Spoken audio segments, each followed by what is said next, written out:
Is a natural COVID infection really 13 times better than being vaccinated?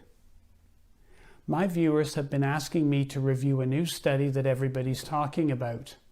This study, performed during the recent Delta outbreak in Israel, demonstrates natural immunity to COVID. Here is the study. The study investigators did a retrospective observational study comparing 3 different groups. Now, it's important to note that the authors of the study had no financial disclosures and there was no commercial funding. The study is in preprint and it's not peer-reviewed. The first group had never been infected with SARS-CoV-2 and they received 2 doses of the Pfizer vaccine. The second group were previously infected individuals who had not been vaccinated, and the third group were previously infected people who received a single dose of the Pfizer vaccine. The study looked at 2.5 million people in the Member Health Fund in Israel, and this covers 26% of their population and provides quite a representative sample. The study population included people older than age 16 who were vaccinated before February 28, 2021, or who had had a documented SARS-CoV-2 infection by this date, or who had both the documented infection and then received 1 dose of the vaccine 3 months later.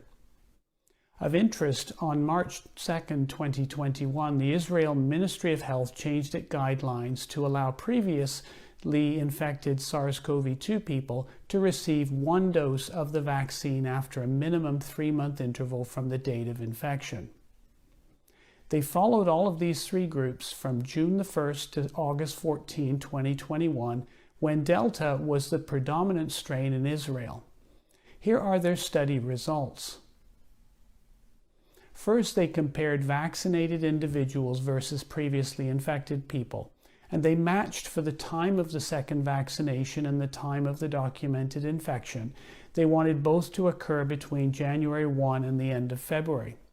So what they were trying to do here was to match the time their immune system was activated in both groups, and then after that examine what the protection was from either vaccination or natural infection. They matched 16,215 people in each group. There were 257 infections, of which 238 occurred in the vaccination group, meaning a breakthrough infection, and just 19 in the previously infected group.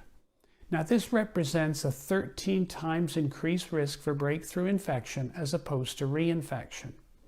Statistically, the likelihood of this result occurring by chance would be less than 1 in 1,000. They then looked at symptomatic infections during the follow-up. There were 199 total cases, 199 in the vaccinated group, and only 8 in the previously infected group. This represents a 27 times increased risk for symptomatic vaccine breakthrough infection as opposed to symptomatic reinfection in the natural immunity group. Statistically, the likelihood of this result occurring by chance would be again less than 1 in 1,000. Now, there were 9 cases of COVID-19 related hospitalizations, 8 in the vaccinated group and only 1 in the previously infected group. No COVID-19 related deaths were seen in either cohort. Next, they matched 14,029 people who were previously infected with people who had been previously infected, then subsequently got vaccinated.